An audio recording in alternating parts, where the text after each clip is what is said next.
नमस्कार साथियों, स्वागत है आपका एक नई क्लास में। आज का वीडियो हिंदी वर्णमाला से संबंधित है, जिसके अंतर्गत हम निम्नलिखित बिंदुओं पर विस्तार से चर्चा करने वाले हैं। तो चलिए शुरू करते हैं। हमारा आज का पहला बिंदु है वर्ण की परिभाषा या वर्ण कहते किसे हैं, इसके बारे में हम समझेंगे। दूसरा महत्वपूर्ण बिंदु वर्णमाला क्या है। तीसरा महत्वपूर्ण बिंदु वर्णों के प्रकार कितने हैं। चौथा स्वर की परिभाषा क्या है या स्वर के कितने भेद हैं। और पांचवा आज के वीडियो का अंतिम पॉइंट व्यंजन की परिभाषा क्या है और व्यंजन के कितने भेद हैं, इनके बारे में हम आज विस्तार से समझेंगे। तो चलिए पहले पॉइंट से शुरुआत करते हैं। तो चलिए वर्ण की परिभाषा समझने से पहले हम वर्ण के स्वरूप को समझ लेते हैं। हम जो कुछ भी बोलते हैं वह वाक्य, शब्द और अक्षर होते हैं। किसी भी भाषा को सीखने के लिए उसके ध्वनि समूह को सीखना आवश्यक होता है। यही ध्वनियाँ वर्ण या अक्षर कहलाती हैं। इनके और छोटे टुकड़े नहीं किए जा सकते। कहने का तात्पर्य यह है कि वर्ण भाषा की वह सबसे छोटी इकाई है जो उच्चारण में स्वतंत्र रूप से बोली जाती है और जिसके टुकड़े नहीं किए जा सकते। तो इस प्रकार से वर्ण उस मूल ध्वनि को कहते हैं जिसके खंड ना हो, जैसे आ, बड़ी ई, वा, चा, का इत्यादि। संक्षेप में वर्ण वह छोटी से छोटी ध्वनि है जो कान का विषय है और जिसके टुकड़े नहीं किए जा सकते। वर्ण हमारी उच्चारित भाषा या वाणी की सबसे छोटी इकाई है। इन्हीं इकाइयों को मिलाकर शब्द समूह और वाक्यों की रचना होती है। तो इस प्रकार से हमने समझा कि वर्ण किसे कहते हैं और वर्ण की परिभाषा क्या है। यहाँ कुछ एग्जाम्पल भी दिए गए हैं जिनके बारे में हम देख और समझ सकते हैं। अब नेक्स्ट टॉपिक की तरफ मूव करते हैं। हमारा नेक्स्ट टॉपिक है वर्णमाला किसे कहते हैं। तो चलिए वर्णमाला के बारे में भी समझ लेते हैं। वर्णों के एक निश्चित समूह को वर्णमाला कहा जाता है, या ऐसे कहें वर्णों के उच्चारण समूह को हम वर्णमाला कहते हैं। हिंदी वर्णमाला में वर्णों की संख्या 52 है, जिसमें से स्वर की संख्या 11 है। उसके अलावा व्यंजन की संख्या 33 है। इसके साथ साथ ऊष्म व्यंजन 4 हैं, अंतस्थ व्यंजन 4 हैं, संयुक्त व्यंजन 4 हैं, द्विगुण व्यंजन 2 हैं और अनुस्वार में अनुस्वार और विसर्ग, इनको मिलाकर ही वर्णमाला का पूरा स्वरूप तैयार होता है।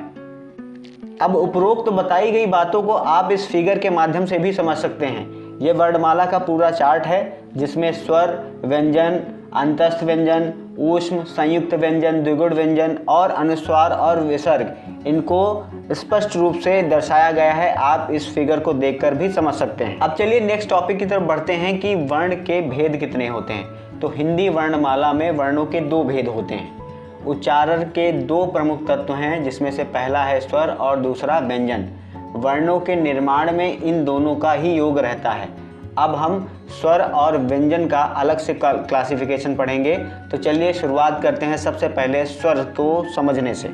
तो चलिए स्वर की परिभाषा की बात करें तो स्वर ऐसी ध्वनियाँ हैं जिनका उच्चारण स्वतंत्र रूप से बिना किसी वर्ण की सहायता के होता है। ऐसे वर्णों या ऐसे ध्वनियों को ही हम क्या कहते हैं, स्वर कहते हैं। और हिंदी में मैं पहले ही बता चुका हूँ कि हिंदी में स्वरों की संख्या कितनी है, 11 है, जिन्हें आप नीचे देख सकते हैं। अब बात कर लेते हैं, स्वर हमने समझ लिया कि क्या कौन सी ध्वनियाँ होती हैं जो स्वतंत्र रूप से बोली जाती हैं। अब हम ये भी समझ लें कि स्वर के भेद कितने होते हैं। इन शॉर्ट इन्हें भी हम समझ लेते हैं। तो स्वर के 3 मुख्य भेद होते हैं। पहला है ह्रस्व स्वर, जिन्हें इंग्लिश में शॉर्ट वॉवेल्स के नाम से भी जाना जाता है। तो ह्रस्व स्वर की परिभाषा हम समझते हैं, जिन स्वरों के उच्चारण में सबसे कम समय लगता है ऐसे स्वर ह्रस्व स्वर कहलाते हैं। और ध्यान रखना, एग्जाम में पूछा जाता है कि हिंदी वर्णमाला में मूल स्वरों की संख्या कितनी है, तो मूल स्वर ही ह्रस्व स्वर कहलाते हैं। ये बात आप लोग ध्यान रखिएगा।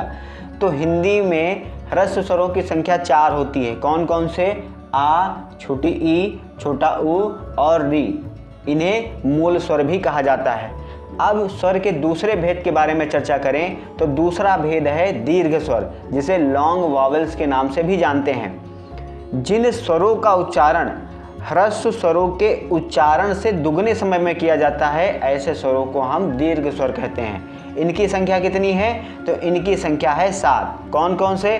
बड़ा आ, बड़ी ई, बड़ा ऊ, ए, ओ और औ। इसके बाद तीसरा जो भेद आता है उसे हम बोलेंगे प्लुत स्वर, जिसे अंग्रेजी में बोलेंगे वेरी लॉन्ग वॉवेल्स। जिन स्वरों का उच्चारण ह्रस्व स्वरों के उच्चारण से तिगुने समय में होता है उन्हें हम प्लुत स्वर कहते हैं। जैसे कुछ वर्ण दिए गए हैं, ओम, भैया आदि। इन स्वरों का ज़्यादातर प्रयोग वैदिक भाषा में किया जाता था। अब हिंदी में इन स्वरों का प्रयोग बहुत ही कम हो गया है।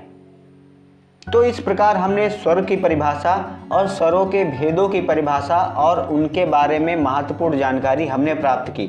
हाँ, एक बात मैं बताना आपको भूल गया कि जो दीर्घ स्वर है इसे द्विमात्रिक स्वर भी कहते हैं, ये आप ध्यान रखना, और प्लुत स्वर को त्रिमात्रिक स्वर भी कहते हैं।